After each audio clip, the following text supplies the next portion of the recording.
What's up, everybody? This is Samuel Claiborn, and I'm here with Stephanie Lee. Hey. We're going to be playing the first 45 minutes of Rage, and we've played this game a few times, right? I've gone through this intro like 3 or 4 times. So. that's actually pretty funny. Yeah. Well, you've done it once or twice, right? Once or twice, yeah. You had to. There was like something iffy about the autosave that made you start over a bit. Yeah. This intro is really cool. This is like the most sci-fi the game gets for a while because you're kind of stuck in a wasteland for a while. But I guess the backstory is that a meteor hits the Earth, but a bunch of people were prepared for that, and they're prepared for that by being put in these things called arcs. Yeah, and then they're buried underground. It's very Fallout, right?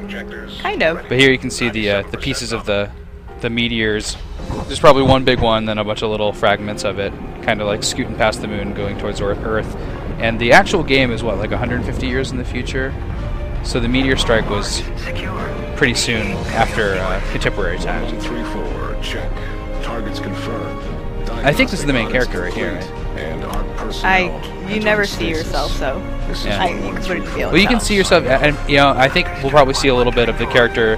There's a couple ways you can do it. One is you can like set these little robots up, and then like use them, and you can like kind of turn around and look at yourself. And another way is like when you're in a vehicle, like an ATV, you can pan the camera around and see. It's just a dude in a crew cut, so I assume that's him. The few times that I saw myself, I was wearing a mask. Oh, really? I remember in the was it Mutant Bash TV?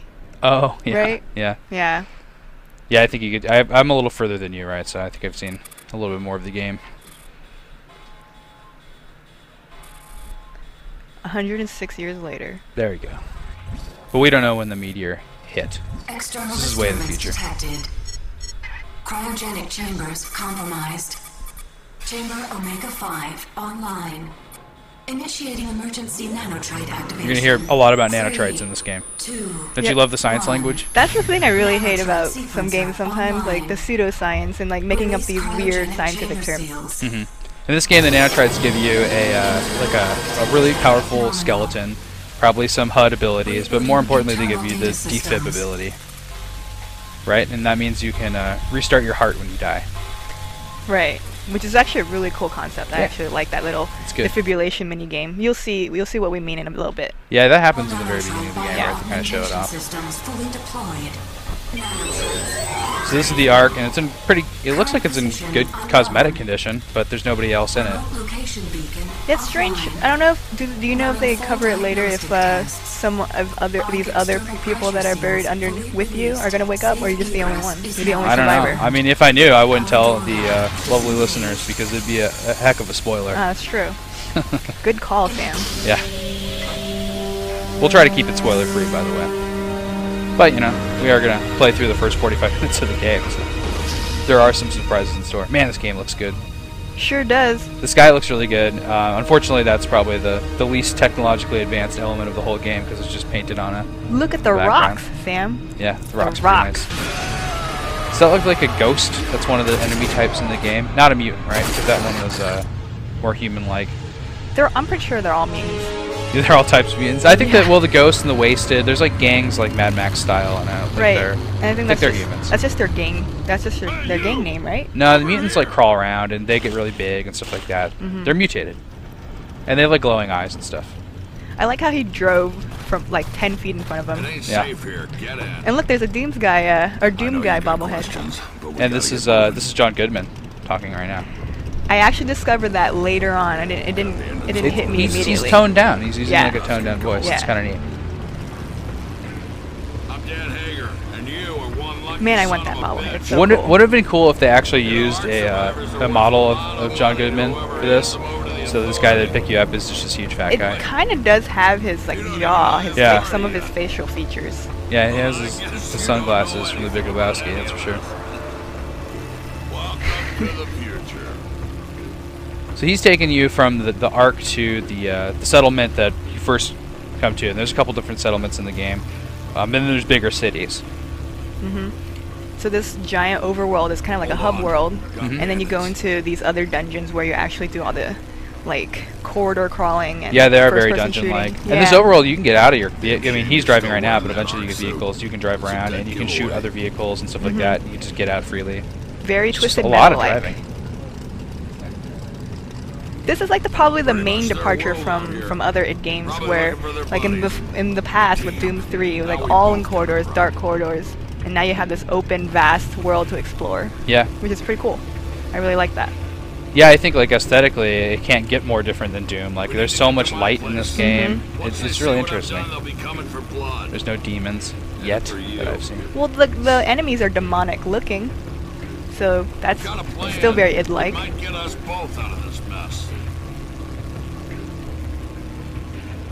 This is the first town you come to, and then the Hagar settlement, I believe it's called. Have you noticed that all the settlements and like the cities are named, or the people in them are, the last names are named after the city? Yeah, yeah, it's a cool little like tribal type thing. Yeah. Like I thought they were all related, and I was like, man, I can't believe this guy has so many sons and daughters or whatever. And I was like, wait, they're older than him. They're not a family though. So actually, right here, like I found there's these collector cards in the game, and really near this garage, there's one right outside the garage. Right. There's one right there. You can get that's like the first one you can get, and then there's outside one inside. Though, yeah, right? yeah, and then there's one inside the office too. We have a whole Rage wiki that's pretty much going to be published the second the game comes out. So well, by the time you watch this video, probably it's already out. Right. I was trying to get that bobblehead earlier because you can actually collect a few bobbleheads. Yeah, there's a Vault Tech bobblehead that looks just like Fallout. It's very cool. They're jokes though. I mean, you can only just sell them. You can't. Yeah. You know, you're not collecting bobbleheads like you were in Fallout 3. Not just my life. This is around the point where I actually discovered it was John Goodman. Yeah. Hey, really sounds like him. Saving you may have changed all that. There's a lot of dialogue in the game, and I noticed this little trick where if you talk to people, you can, while he's talking, like right now, you can freely move around, and if you walked really far away, you could just come back and he'd be ready to give you your mission or whatever. If he just skips the entire conversation, it's kind of nice. You were just looking at the wall there. There's like a crossbow. I think you can get later in the game. Yep. Oh, and you won't just get my thanks. Come back alive and I'll dig up some armor that'll fit over that arc suit you're wearing. You got a deal? One more thing. Those bandits shouldn't be too hard to take down. So throughout the game, the people you come across mention that you're wearing an arc suit, and that's like a big beacon telling like other bandits that you're like a valuable person. You're a noob. Yeah. You're first of all, yeah, you're a noob and you're from the past. Been locked up this whole time, and they also know that the Authority, which is some like technologically advanced group of people that you don't even encounter in this first part of the game forever. Not for a while. Yeah. Yeah, they are looking for people that are from the arcs because I think they have special powers. Not like mutant powers or anything, but they have those nano robots inside of them. The nanotrites. You're freely open to drive anywhere you want really here, but people will hit you with rocket launchers and you'll die immediately if you don't go to the right place. Right later on, and there's like a little mini map up there. Or ATV, sorry. Are you even following the map? Oh, you're going. Yeah, I was trying to for the jump. Yeah, I was trying to go for the jump. So there's like these little things hovering in the ground or in the air that you're they're gonna try Authority to hit. drones. That's what they are. Right, and then they kind of count towards like 18 total jumps. Yeah. So you can use vehicles to jump off these ramps and try to hit them. There's a achievement trophy tied to the jumps. Yeah, and apparently this ATV is just not powerful enough to hit it. So later on, when you get a buggy, you can do it. I've tried multiple times. Once you get up, there's other vehicles, several of them, and one of them is I mean I think the buggy which you get in like really early on, like maybe like a couple missions after this, you can jump into anything with that one. I don't think you even need more powerful stuff after that. It's really cool that you get like a vast number of vehicles in this game actually. Yeah. Like right now there's that vehicle but you can't pick it up right now. Yeah. Yeah, there's no kind of vehicle jacking it seems like. Yeah. Oh, and the one thing, so I wanted to show this part really quickly. The default control for jump is triangle, which I thought was absurd. That's weird. So I had to change it back. On an Xbox it's Y. I mean, it's just at the top of the controller. I thought it was kind of wacky. Yeah, so I changed it to I got used X. to it though. You did? Yeah. I got used to it for a while, and then when I changed it, I kept pressing triangle to jump, and I was like, oh no, I changed it already. So, adjusting the sensitivity a little bit. Alright, ready to go. There's a lot of saving in this game. A lot of auto-saving. Well, you know, and like if you're not auto saving, you should be. Don't count on the autosave. It's terrible. In fact, where you are right now, I played for about an hour after this at one point, and I lost all my progress because I didn't just save it. And the autosave, oh my gosh, I got so screwed. It's terrible. Hence why you had to start over 4 times or something, right? Yeah. We cut out the loading times because they're kind of excessive. Yeah, pretty long. So you can pick up a lot of junk in this game. It's kind of neat because it gets lumped together in a little junk menu, and then you just sell it all at once instead of like having to like worry about how much you're carrying or anything. Right, it's great. Like it's no encumbrance. Yeah, it's very nice. Oh, if you look over there, there's one of those doors. That's called a grindable lock. That flashing thing there. Yeah, you're gonna pick up a schematic later that lets you build these block grinders. Yeah, and you always want to keep them on you. No, yeah, but behind that one is a collector card, and there's collector cards behind some other ones. That's like the main collectible. But sometimes there's these crystals called feltrite.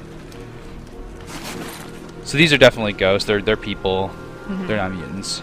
The mutants crawl on the ceilings. They look pretty deformed, though. I mean. Yeah, I think they have makeup and they're just ugly.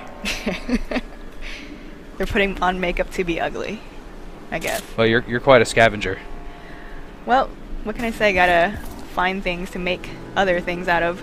I gotta, you know, like when I started playing this, I was like, oh, yeah, I had Fallout in the mind. I'm like, oh, what can I do with these books? What can I do with these cans? And it was like, you can't do anything with most of the stuff. You just sell it as garbage.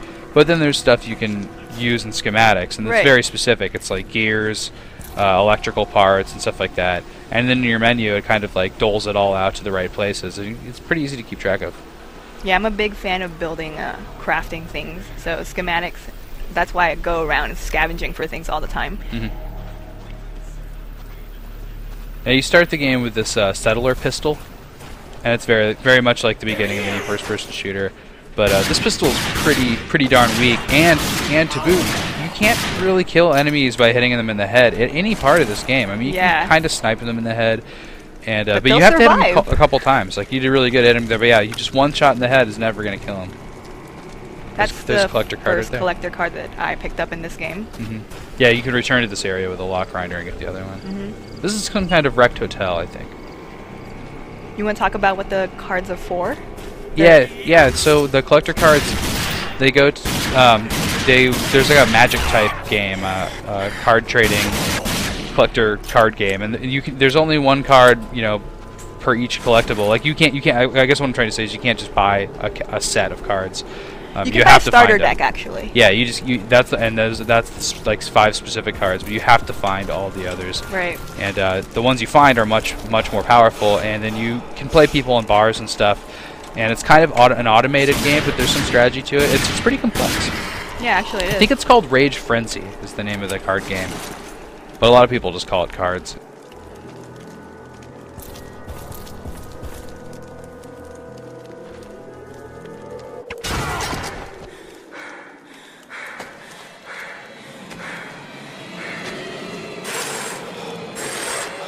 Alright, so this is a scripted attack scene. You can't do anything about it. Nope. Well, look at what Hagar said to us. How dare you think you can walk into our house? Take him to the kill room. The kill room. Wish I had one of those. You can make it. You're awake. Seen some paint, some bodies. I like my prey to know what's coming. I promise this will hurt. So this is the defibrillation mini game, which is really cool. It happens every time you die. Yeah, there's and when the charge is up. There's kind of like 2 rounds to it. Like you just saw them both, but now you're actually you have to first like position the analog sticks like left and right in the right positions, and you then had to hit the white targets. And then there's just a little timing thing where you hit them both at the same time. Right. The more. As you can see there, also it doesn't just defib. It doesn't just bring you back to life, but it also shocks everybody around you. Yeah, if they're really near really it kills them. I was gonna say, the more you get correctly, the more life you'll recover with. So that's something you should not mess up on. Yeah, and then you can in the lower left, there's a little tiny meter that fills again, so you can't just defib over and over again. Like if you died again now, you'd be sent back to where you saved last. So you'll actually die in game over. But it recharges over like a certain amount of time, and later on you'll get upgrades to have like more defib charges. And there's like some certain stealth elements to this game. Yeah, if you Bam. crouch, people aren't gonna hear you. That's another thing, though. The melee attacks are pretty weak too. They are. There's some shooter conventions that are not used in this game. Like, you know, if you walk up behind someone and clock them in the back of the head, they probably won't die in Rage, which I'm pretty surprised by. You have to clock him. Like you saw, like he held his head and he was about to respond to you. There's just a lot of animation that they do instead. You know. I'm pretty sure I've clocked someone in the head with a rifle, like directly in the back of the head, and they died. Yeah, it's Once. like maybe it's like you have to aim up Yeah. really high for the head. If you just hit them in the back, it doesn't count. It's cool not because like there's actually body-sensitive targeting. So if you shoot them in the leg, they'll hop actually around. stumble forward and stuff. Yeah, Yeah, and they grab their parts. It's really and stuff. cool. Yeah, it's actually like the animation is the best I've ever seen in a game because it's not like canned. It's like if you shoot someone during the animation that they're like stumbling, it'll start a new animation.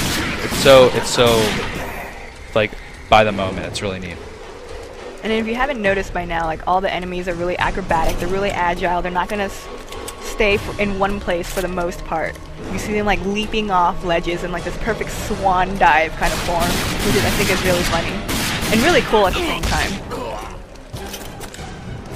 I'll tell you what, I use the shotgun more than anything else in this game because you can change it into kind of a rock or a grenade launcher, and it also functions as this kind of like stun thing. So it's like once you start being able to mod weapons, I mean, I never even use my pistol anymore I use it because I buy so much ammo too. Yeah, that's the thing about this game. You don't really find that many like ammo from fallen enemies. You have to go buy them to refill.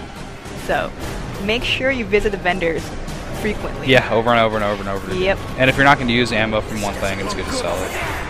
Look at that perfect form. Yeah, that was graceful. Your shooting is not graceful, however. Well, this was the beginning of Just the game. joking. I was trying to get my bearings. Yeah, there is straight. kind of a feel for the shooting in Rage, just like any other game. And at the point where I'm at now, I feel like it feels really, really good.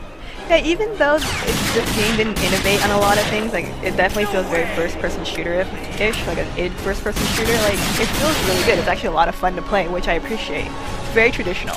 So you notice when she's zooming here, there's no like when you hold the left trigger, you're not zooming like you are in Gears of War or whatever.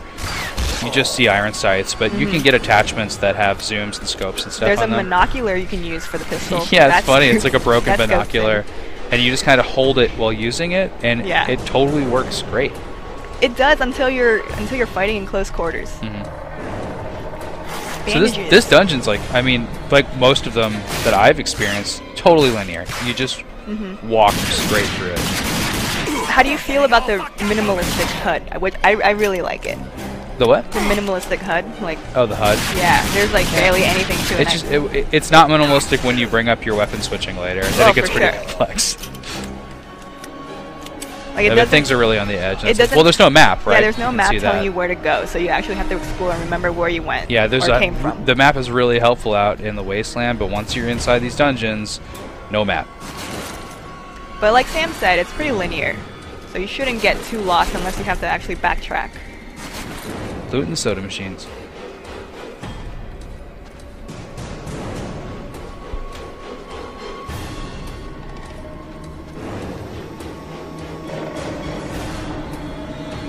Still a lot of dark corridors though. I can tell you've been playing Dead Island for a while because you look in every single corner for everything. Yeah. One thing I really appreciate that Rage does that Dead Island didn't is that once you loot something like on a table, like a whole bunch of things on the table, you loot it all at once rather than just like individually looting everything, you know? You got him. You killed him in one hit. Yeah, see, there we go. Yeah, if there's like a table that's just covered in a bunch of bottles, I mean, bottles aren't even worth that much, but you can carry an infinite amount of them, and like right now, Pick up just pick 'em up. everything. Yeah. It's great. Yeah, you don't just sit there and shift the cursor. Who thought of that? It's a very smart change, because in Fallout, I remember just going from place Yeah. to place and just be like, I don't want to pick up that, but I want to pick up this. And you can kind of move the cursor very, very slowly. You need a scope right now. No, the iron sight works pretty well. It's just like he said, it's a very weak weapon. Grenades.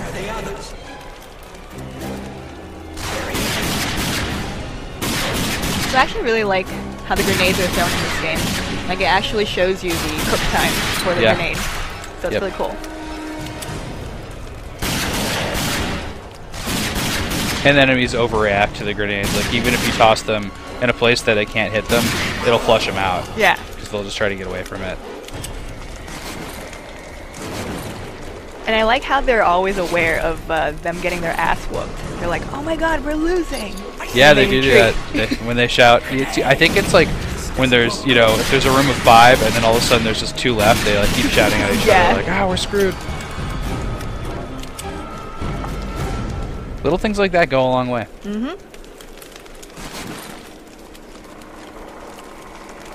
So I loot everything, loot every body I can come across that I haven't already looted before I leave an area. This is something that becomes pretty common. Once you get to the end of a dungeon, you can just grab the zip line at the top and it takes you right back to the beginning. It's pretty nice. There were some areas I encountered that didn't have a quick escape, though. That was kind of annoying. I don't know if I've experienced anything too bad like that. There was a side quest that made you go back into an area, and the only way to get back out was to backtrack all the way back to the entrance. Oh, man. Yep. That's no fun. Just got a trophy.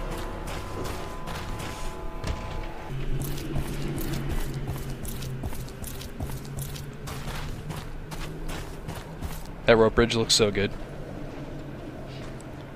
Unfortunately, though, the PS3 version has a few technical problems and like textures popping in and out, but other than that, it looks really great. Yeah, I noticed a lot of screen tearing in the PS3 version as well. Now, I don't know if that's stuff that can be fixed with updates. I haven't used those mailboxes at all. I think you use those for delivery missions. Yeah, you open up kind of a mini game, and you do delivery side missions. But those don't come available until like later on when that guy actually opens up his shop.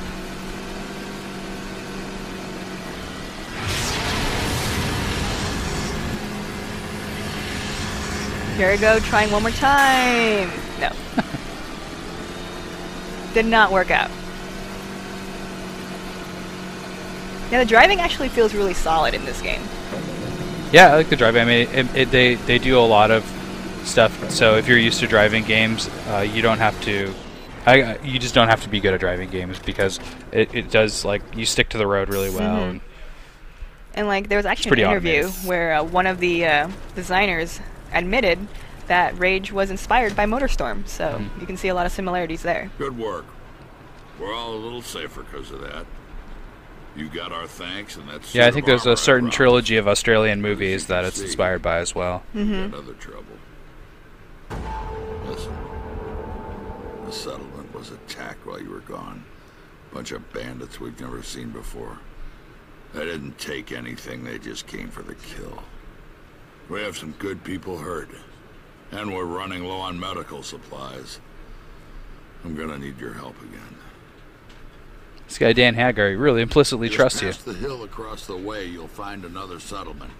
They tend to stick to themselves, but they're friends, and they have what we need. Just give this letter to Richter. He'll know what to do. If you help me again. People will liken this game to Borderlands and Fallout. But I mean, this game has actually been in development for 7 years. So at the time, it was really original. Yeah, I mean, I think beyond originality, it's like it's just distilled the good elements of Fallout and Borderlands. Yeah, I mean, I actually like Borderlands a lot, and I feel it did a really good job. I got a little bored with it, and then Fallout I love, but man, like I can't play 80 hours of Fallout ever again. I'm just like I'm tired of the formula. And certain things like bugginess, but there's certain things just like scavenging and shooting everywhere are just in this game. There's just less of it, but it feels more fruitful every time you do it. It's like I can actually buy more ammo right away now.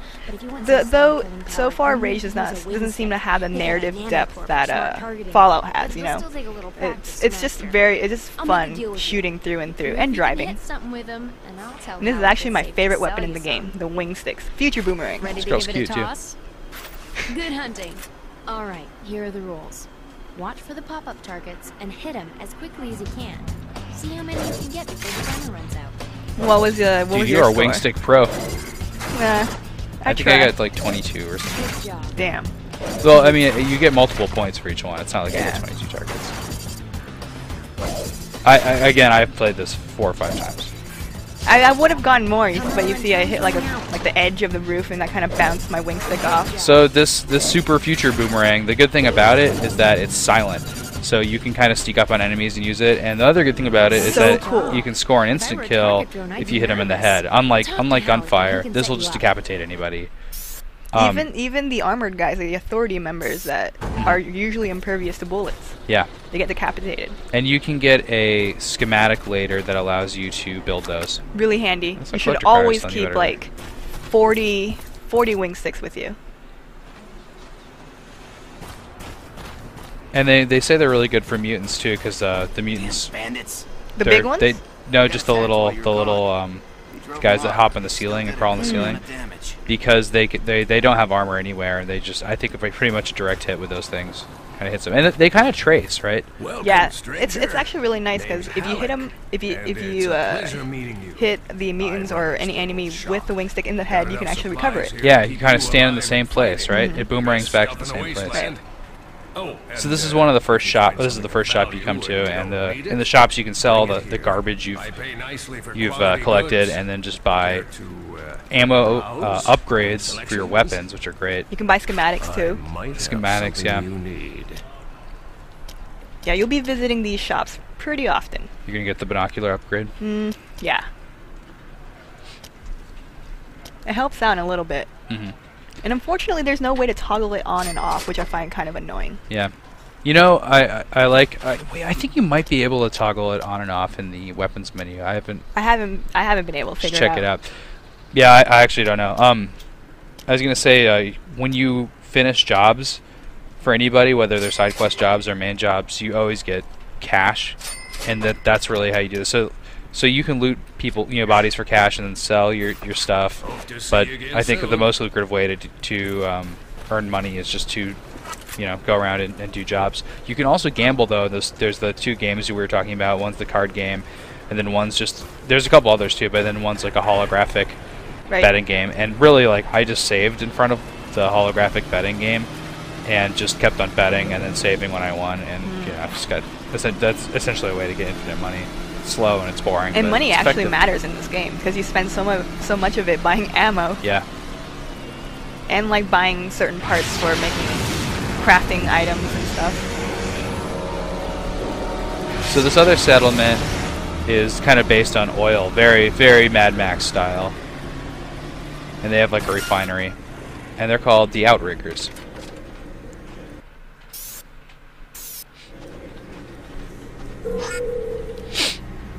Got a lot of work to do here, pal. If you need something, come by later. Maybe I can help. Looking for Richter? He's up there.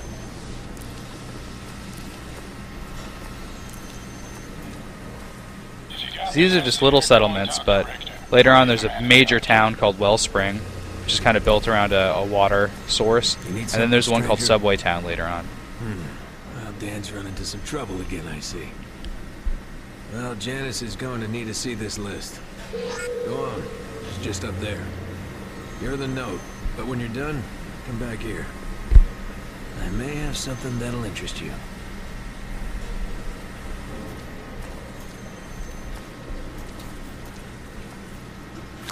You must be one of Dan's new boys. Let me see what you need. I really dig her bionic arm and her different colored lenses. Some of these Yeah, frames. there's a couple other characters you meet later with like really awesome bionic limbs. We help you, you help us, right? A member of our group, Juno, went missing a few days back, and I'm getting real worried about him. So while I gather your supplies, how about you go look for him? If you find any trace of him, I'll reward you with my own recipe for making healing bandages. I like how she's like, how about you go look for him? And then in the text says, please look for him. She's talking about bandages, and bandages are interesting because you can use them to heal yourself instead of defibrillating. Because you do regenerate your health over time. Just if you're under fire, you might want to use a bandage to just not to die. kind of stave off the defib Our radio sequence. tower up on the hill stopped working. We need someone to fix it. I'm probably just out of alignment. You get it fixed for me. I'll give you a shotgun. Good luck. Best weapon This should too. be an easy job. True that. Especially when you can start making the, like you said, the rocket launcher kind of bullets. Yeah, I think they're called pop rockets.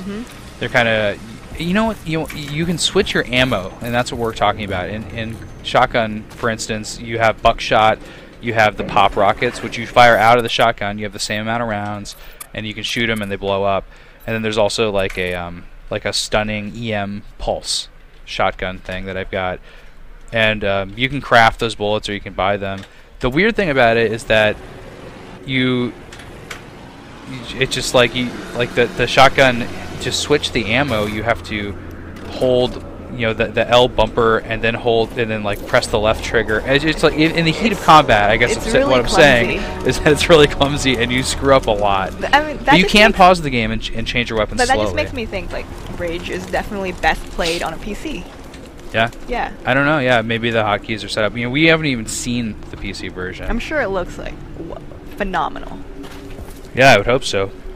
I've been playing on Xbox, and you've been playing on PS3, and I have no complaints about the graphics on Xbox. I think they're fantastic. The texture pop-in is so minimal, and it's only right when you get to areas. And I think the PS3 has some significant hurdles with for sure with the graphics, but overall it looks good. I mean, it was heavily compressed. Like on the 360 it has 3 discs, and then on the PS3 it's like only an 8 gig install. Yeah. So we can kind of see why it could be stuttering a little bit.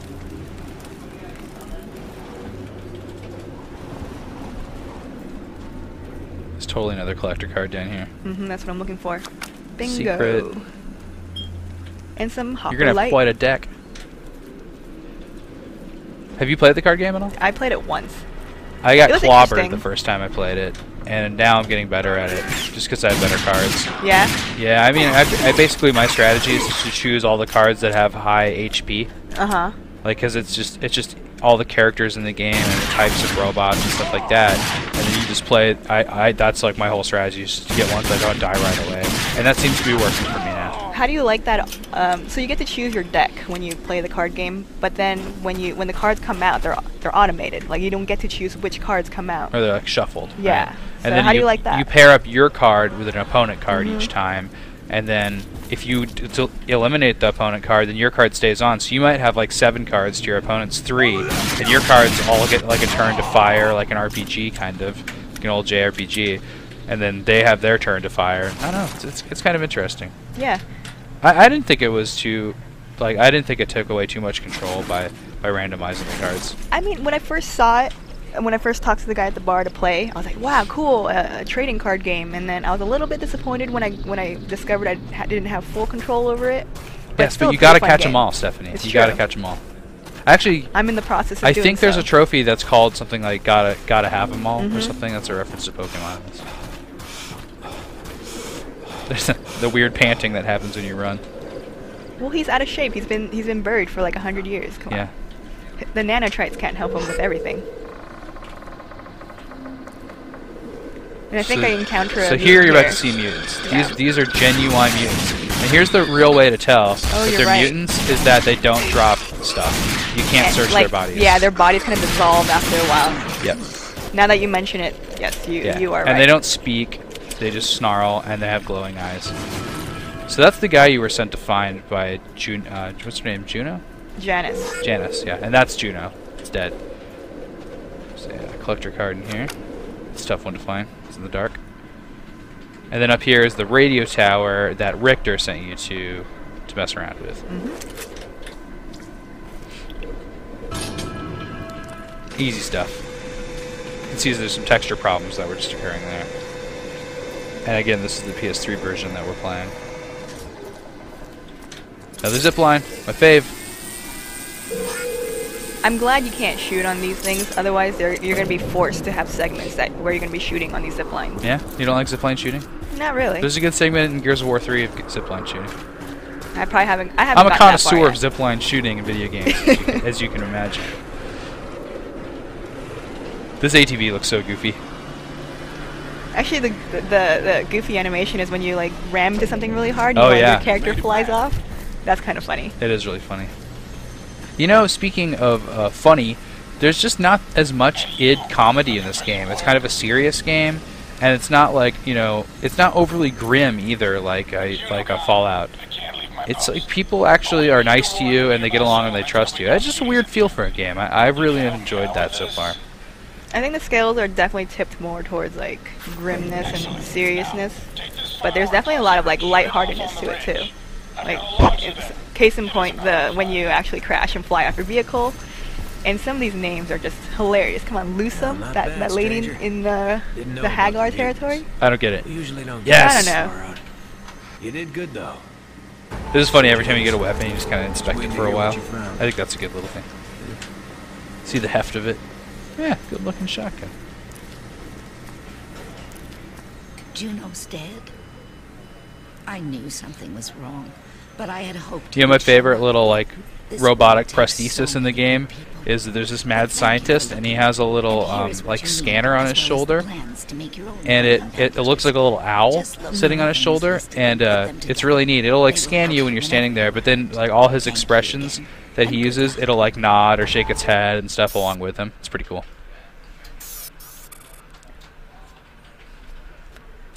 One of my favorite things about crafting in this game is that you don't have to go to a workbench or anything. You can just build stuff on the fly, anywhere. And you can buy the supplies. You don't have to find them, which is also kind of awesome. But it's a huge money sink if you do that. Yeah. So it's recommended that you try to scavenge for everything.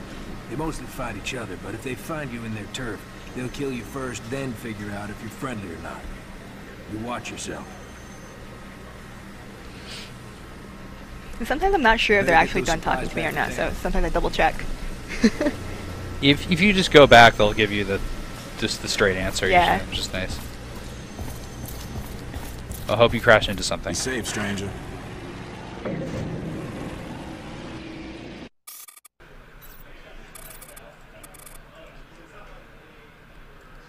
This is the mission objective menu. Oh.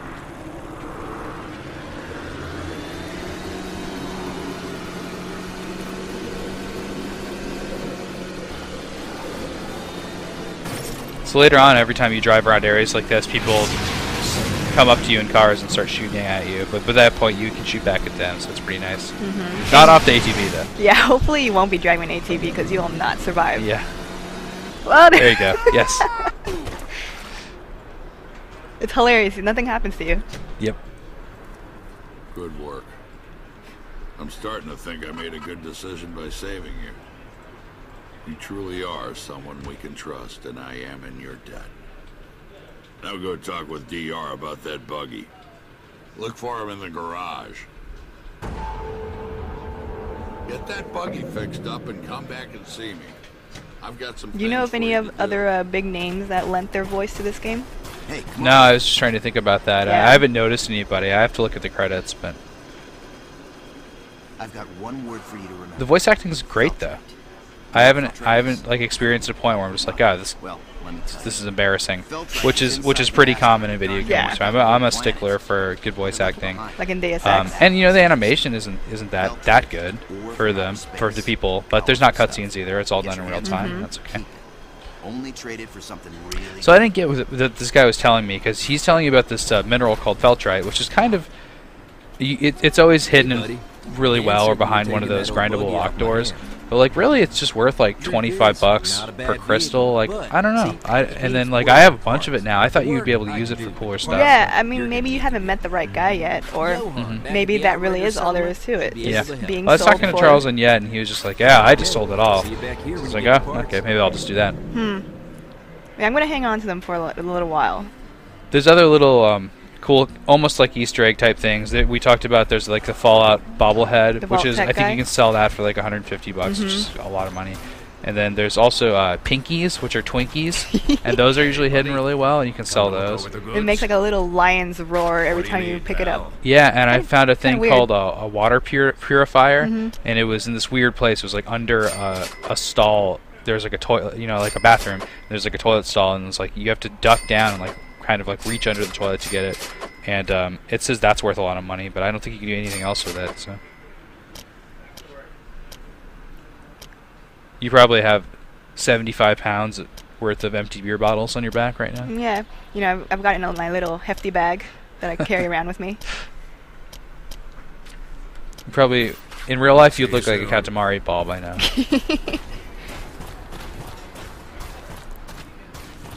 Wait, what am I doing with my ATV?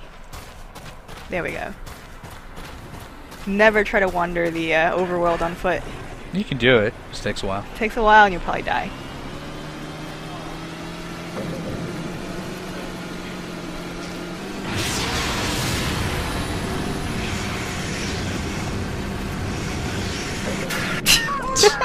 That was a good one. I wish there was a mini game tied to that, like Burnout style, where you just get to vault your character off in the distance. There's some game, there's some like a motocross game where you can. I think it is one of the Burnouts. Welcome, friend. So, DR needs some parts for that old buggy. Man, he should just junk it. Now, I'd like to give the parts to you, but I'm afraid I have a small problem. Bandits raided. It feels like a lot of the job structures in the game are fetch quests, you know, like you just go get something for someone all the time. But the great thing is that you don't really feel that way. It's like doesn't feel that repetitive. Yeah, I agree. I mean, it started getting a little grating, and then they changed up things by adding in driving. And there's a lot of different stuff with that. And going back and forth becomes a lot more fun because there's enemies and stuff. And really, like, what you want to do is get to a mission where you're shooting stuff, right? I mean, that's kind of the whole idea. So this is just the way they break it up. Plus, afterwards, like, as you progress deeper into the game, you get actually some really fun missions where the dungeons, I call them, are like actually really intense and pretty challenging. They get hard, yeah. Yeah.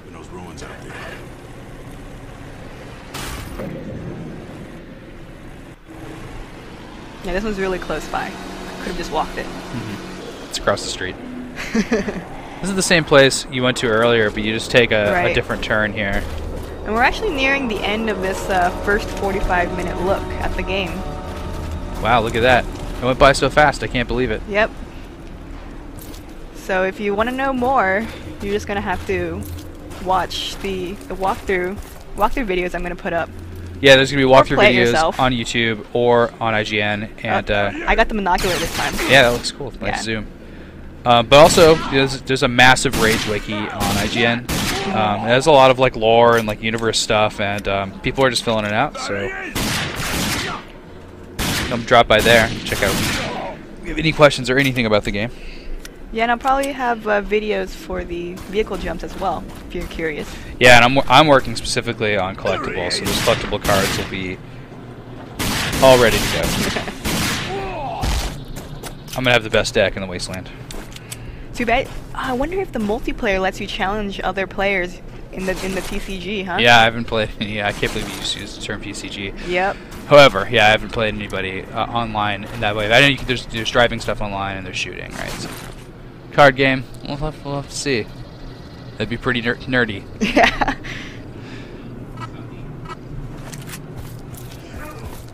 This is the dam area, right? Yeah, and I got stuck here. Like the ladder climbing is kind of wonky sometimes. It's a great way to kick off this video, the end of the video. Stuck on a ladder. Well, you won't get to see how I barely survived the next dungeon. In this video, at least. Yeah. But thanks for joining us in this first 45-minute look at Rage. Yeah, thanks for having me on, Stephanie.